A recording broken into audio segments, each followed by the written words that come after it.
Hello बच्चों, welcome to your channel physics with king sensor. बच्चों शुरू करते हैं आज का टॉपिक। आज के इस टॉपिक में, इस वीडियो में हम लोग डिस्कस करने वाले हैं इमेज के बारे में। तो आगे ऑप्टिक्स के बारे में और बढ़िया से, या मिरर, लेंस, इन सारी चीजों को बढ़िया से समझने के लिए, उनसे इमेज फॉर्मेशन को समझने के लिए ये वाला टॉपिक बहुत ही इंपॉर्टेंट होगा। तो शुरू करते हैं, टाइम वेस्ट ना करते हुए। हम लोग हेडिंग लगाते हैं सबसे पहले प्रतिबिंब। आप लोग भी नोट्स बनाने के लिए अपनी कॉपी कलम निकाल लीजिए और नोट्स बनाना शुरू कर दीजिए। तो शुरू करते हैं आज का टॉपिक। हेडिंग लगाते हैं सबसे पहले प्रतिबिंब। प्रतिबिंब प्रतिबिंब इसको इंग्लिश में कहते हैं इमेज। क्या कहते हैं? इमेज। बच्चों कभी शीशा में अगर देखे होंगे अपना मुंह, अपना चेहरा, जैसे हम लोग अगर कोई दर्पण है, दर्पण मतलब शीशा, अगर जैसे दर्पण में मिरर जिसमें हम लोग अपना चेहरा देखते हैं, खूब बढ़िया बढ़िया हेयर स्टाइल बनाते हैं। अगर ऐसे किसी मिरर में अगर हम अपना फेस देखते हैं तो हमको हमारे जैसे शक्ल का एक और आदमी दिखता है। वो जो दूसरा आदमी हमको दिख रहा है उसी को हम लोग इमेज कहेंगे। क्या बोलेंगे? इमेज। किसी वस्तु की आकृति को जब हम किसी दर्पण से देखते हैं तो उस वस्तु की आकृति की समान आकृति ही उस दर्पण में दिखाई देती है। उसी चीज को, उसी आकृति को ही हम लोग प्रतिबिंब कहते हैं। ये तो समझने की बात है, लेकिन एक्चुअल में जब हम लोग प्रकाश का अध्ययन करते हैं या मिरर, लेंस, इन सारी चीजों की जब स्टडी करते हैं तो उनकी स्टडी में हम लोग इमेज को कुछ अलग तरीके से डिफाइन करते हैं।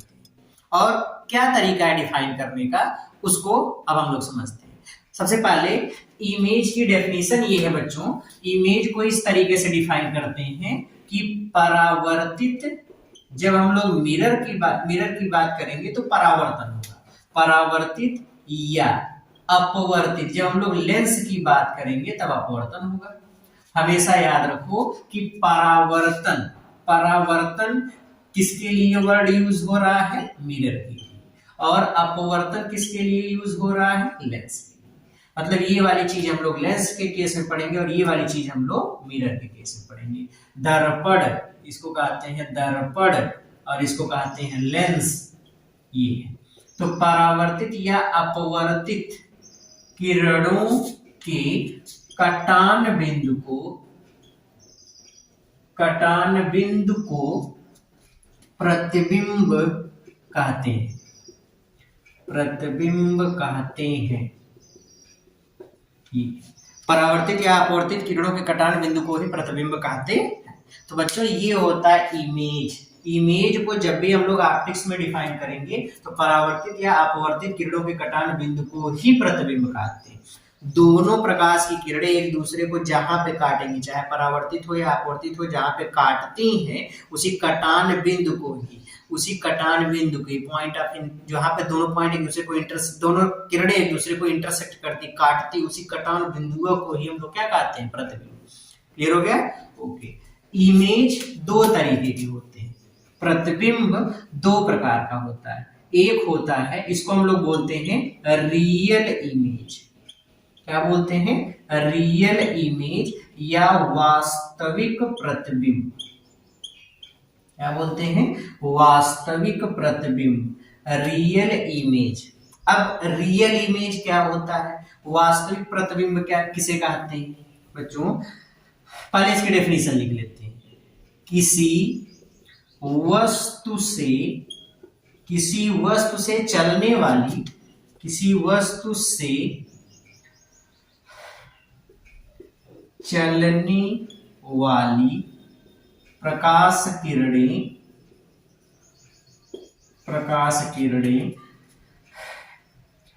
परावर्तन या अपवर्तन। अब परावर्तन या अपवर्तन के लिए आप याद रखो, दर्पण रहेगा तो परावर्तन, लेंस रहेगा तो अपवर्तन। परावर्तन या अपवर्तन के पश्चात एक दूसरे को जिस बिंदु पर वास्तव में काटती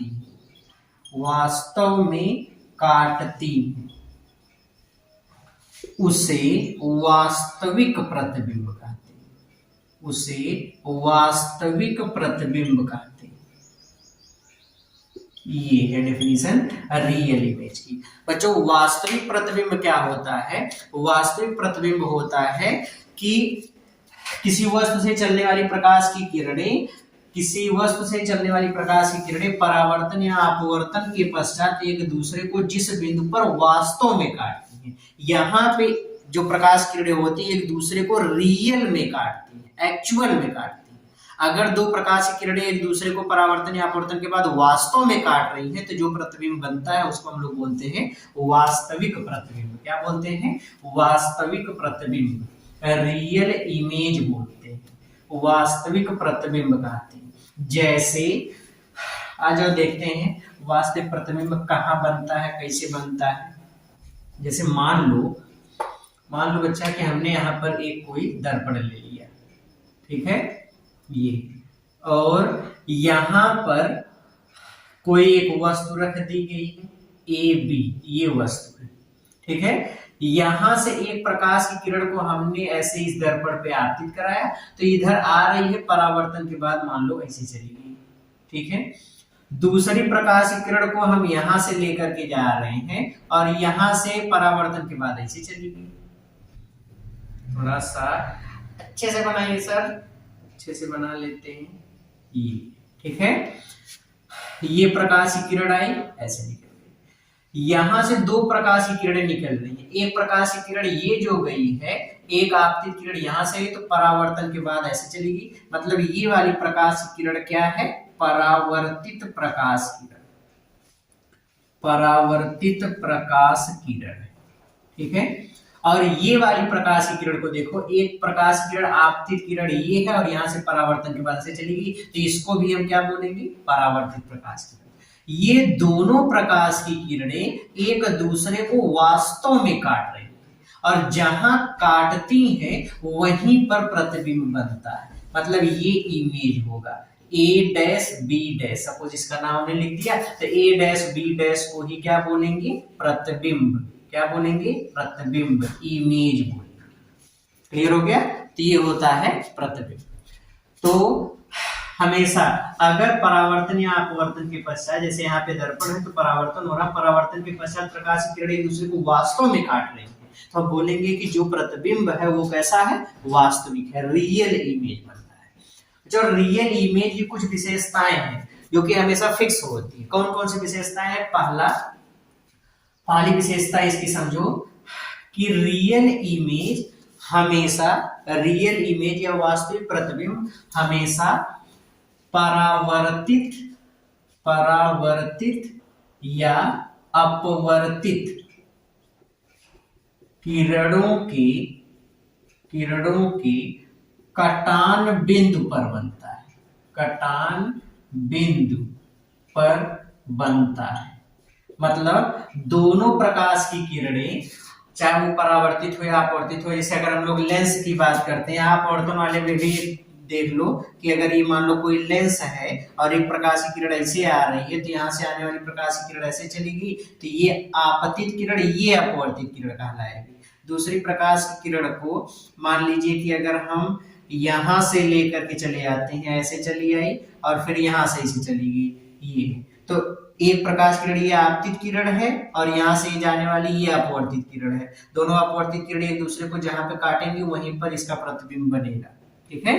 ये वस्तु है ए बी और ये इसका प्रतिबिंब बना ए डैश बी डैश, ठीक। तो यहाँ पे आप देखो कि परावर्तित या अपवर्तित किरणों के कटान बिंदु पर ही हमेशा इमेज बनता है। जैसे यहाँ पे परावर्तित किरणें जहाँ काट रही है तो वहां पर प्रतिबिंब बना, यहाँ पे अपवर्तित किरणें जहां पर काट रही है वहां पे प्रतिबिंब बना। तो इमेज हमेशा वहीं पर बनता है जहां पे परावर्तित या अपवर्तित किरणें एक दूसरे को काटती है।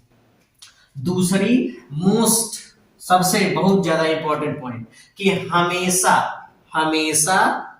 हमेशा जो वास्तविक प्रतिबिंब होता है ये वस्तु के सापेक्ष उल्टा बनता है। जैसे अगर वस्तु ऐसे है तो प्रतिबिंब ऐसा बनेगा। अगर वस्तु ऐसे है, देखो नोक ऊपर है तो इसका प्रतिबिंब कैसे बनेगा? ऐसे उल्टा, ठीक। और अगर वस्तु ऐसे है, वस्तु अगर ऐसे है, नीचे की तरफ नोक है, तो उसका प्रतिबिंब कैसा बनेगा? ऐसे। ठीक है, ओके। तो इसको हम लिख लेते हैं कि वास्तविक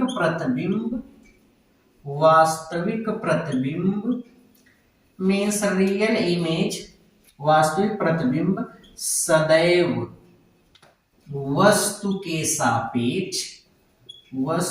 सापेक्ष उल्टा बनता है। वास्तविक प्रतिबिंब सदैव वस्तु के सापेक्ष उल्टा बनता है। रियल इमेज हमेशा इनवर्स होता है। अब इनवर्ट बनता है मतलब उल्टा बनता है, व्युत्क्रम उल्टा बनता है, ठीक है, ओके। नेक्स्ट अगली पॉइंट देखिए, जो बच्चों वास्तविक प्रतिबिंब हम लोग प्राप्त करते हैं, वास्तविक प्रतिबिंब ज्यादातर हम लोग या प्रायः उत्तल लेंस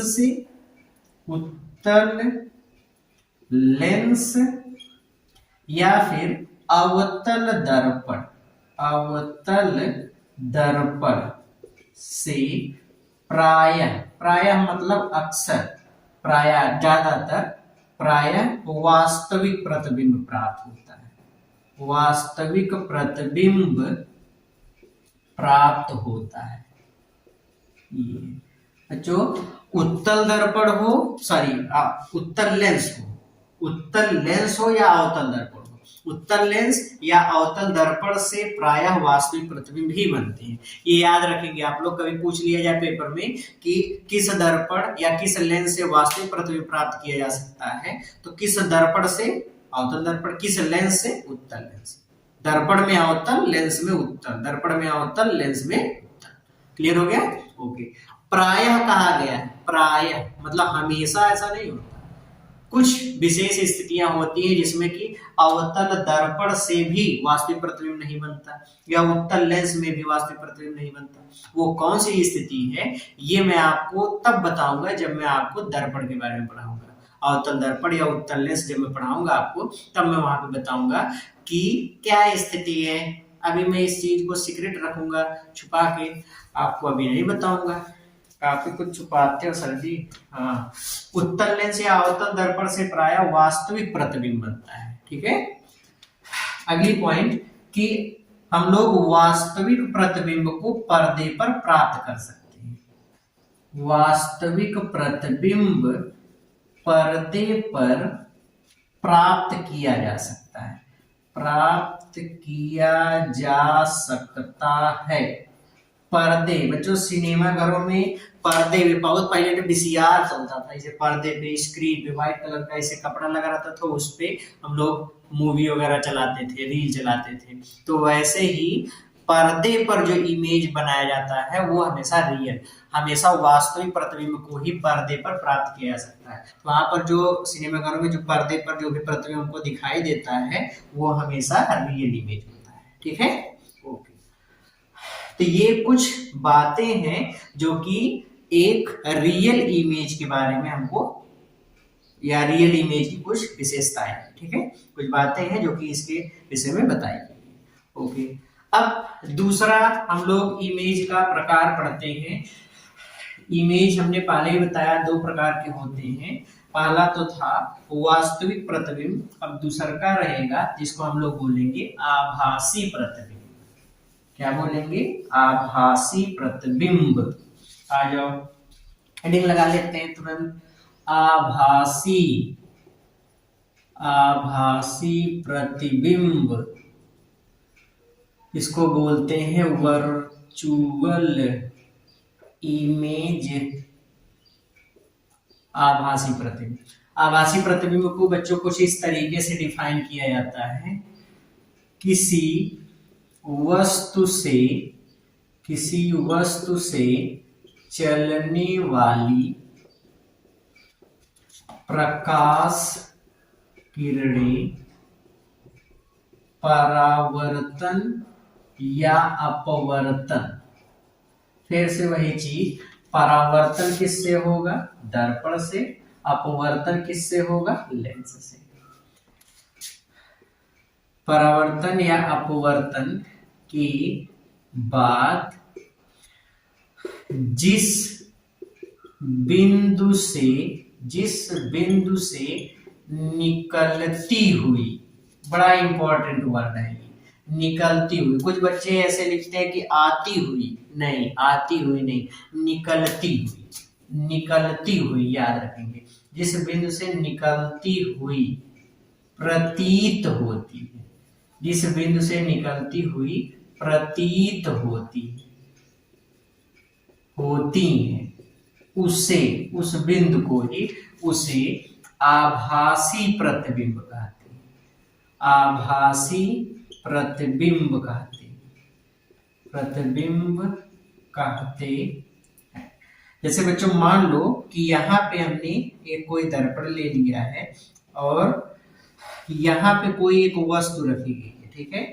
एक ऑब्जेक्ट को, इस ऑब्जेक्ट का नाम ए बी है, ये इस दर्पण के सामने हमने रखा है और यहाँ से अगर इसका इमेज बनाएंगे तो ये प्रकाश की किरण गई और अब चूंकि यहाँ पे गई तो परावर्तन हो जाएगा। अब इधर पालिश की गई है तो इधर तो प्रकाश की किरण जाएगी नहीं, परावर्तन हो जाएगा और परावर्तन के बाद ऐसे निकल रहा है। लेकिन अगर हम इसी को पीछे की तरफ बढ़ाएं तो ऐसा लगेगा कि जैसे इस बिंदु से निकल रही है, ठीक। दूसरी प्रकाश की किरण को हम क्या करते हैं, इस दर्पण पर अभिलंबवत डाल देते हैं।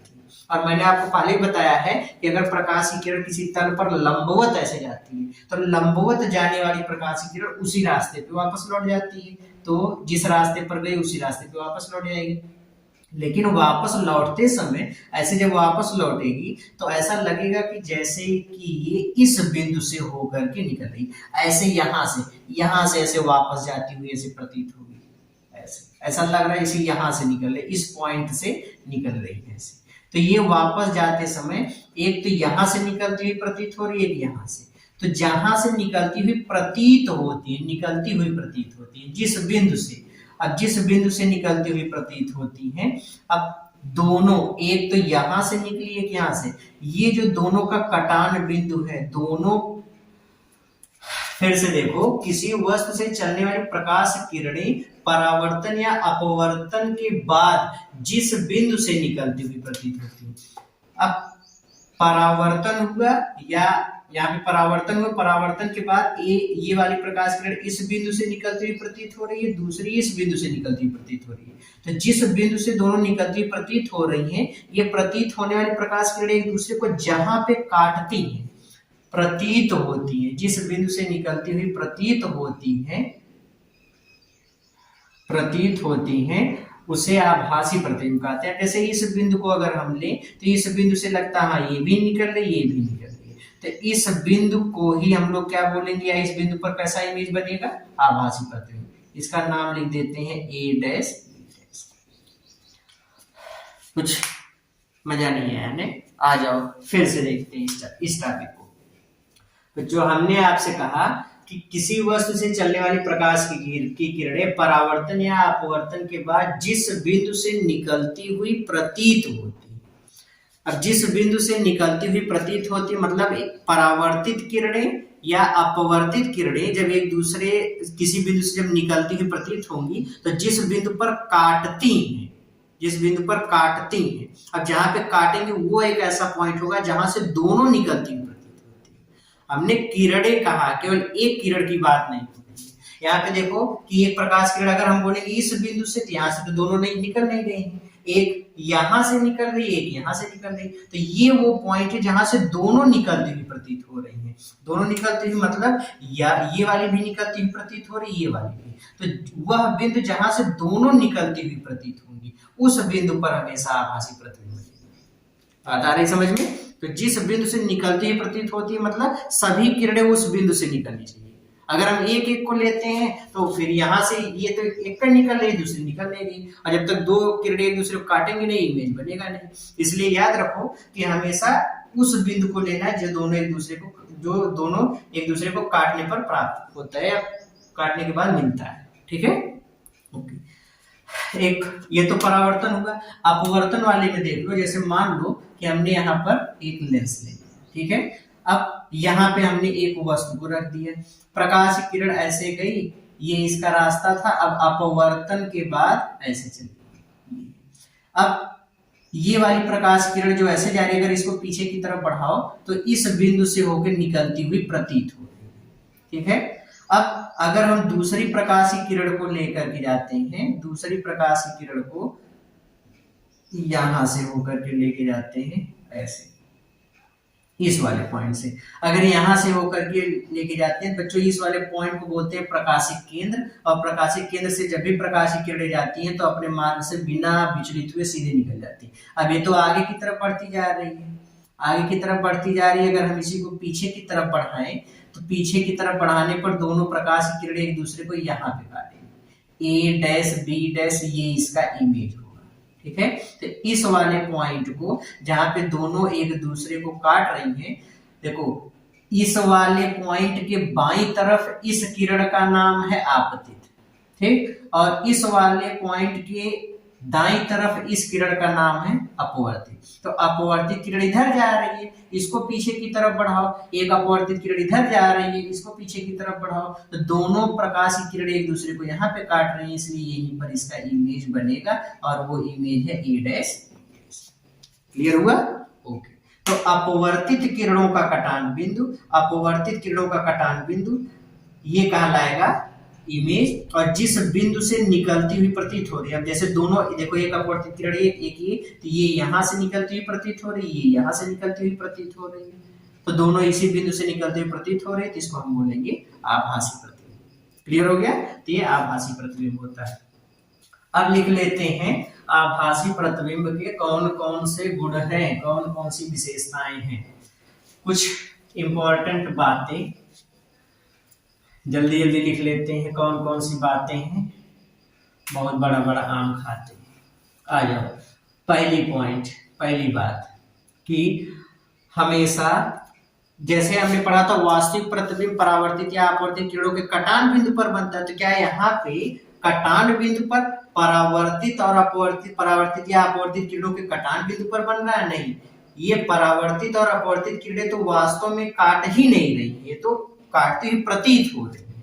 इसमें आप लिखोगे कि आभासी प्रतिबिंब, आभासी प्रतिबिंब परावर्तित, परावर्तित या अपवर्तित किरणों को पीछे बढ़ाने पर, पीछे बढ़ाने पर उनके कटान बिंदु पर प्राप्त होता है, उनके कटान बिंदु पर प्राप्त होता है। ये दूसरी चीज है, देखो इसको पीछे बढ़ाया, इसको पीछे बढ़ाया, यहाँ पे प्रतिबिंब बन रहा है, इसमें इसको पीछे की तरफ बढ़ाया, इसको पीछे की तरफ बढ़ाया, यहाँ पे बन रहा है, तो उनके कटान बिंदु पर प्राप्त होता है पीछे की तरफ बढ़ाने पर। दूसरा, आभासी प्रतिबिंब, आभासी प्रतिबिंब पर्दे पर प्राप्त नहीं किया जा सकता, पर्दे पर प्राप्त नहीं किया जा सकता। आभासी प्रतिबिंब पर्दे पर प्राप्त नहीं किया, क्योंकि वास्तव में तो कोई किरण ही नहीं जाती, जब वास्तव में कोई किरण जाएगी नहीं तो इमेज हमको दिखाई नहीं दे सकता, तो पर्दे पर प्राप्त नहीं किया जा सकता। तीसरा, आभासी प्रतिबिंब, आभासी प्रतिबिंब सदैव वस्तु के सापेक्ष, वस्तु के सापेक्ष सीधा बनता है, सीधा बनता है। और इसी में आप एक वर्ड ये भी लिख सकते हो कि आभासी प्रतिबिंब वस्तु के सापेक्ष सदैव, वस्तु के सापेक्ष सीधा बनता है और अधिकतर केस में वस्तु से छोटा बनता है। ठीक है, अगर हम उत्तल दर्पण की बात करें या फिर अवतल लेंस की बात करें, उत्तल दर्पण या अवतल लेंस से प्रतिबिंब, प्रतिबिंब सदैव आभासी बनता है। उत्तल दर्पण या अवतल लेंस से प्रतिबिंब सदैव आभासी बनता है। हाँ, कुछ केस में, कुछ ऐसी केस हैं जिसमें कि अवतल दर्पण या फिर उत्तल लेंस से भी प्रतिबिंब आभासी बनता है, कुछ केस नहीं, एक ऐसी एक एक स्थितियां ऐसी होती है, इसके बारे में मैं आपको बता चुका हूं कि टॉपिक आने के बाद बताऊंगा। ओके, तो बच्चों ये है इमेज, और इमेज के बारे में हमने जो जो बताया इसको खूब बढ़िया से लर्न कर लीजिएगा। आज के इस वीडियो को यहीं पर खत्म करते हैं, मिलते हैं नेक्स्ट वीडियो में, तब तक पढ़ते रहिए, मेहनत करते रहिए। All the very very very best.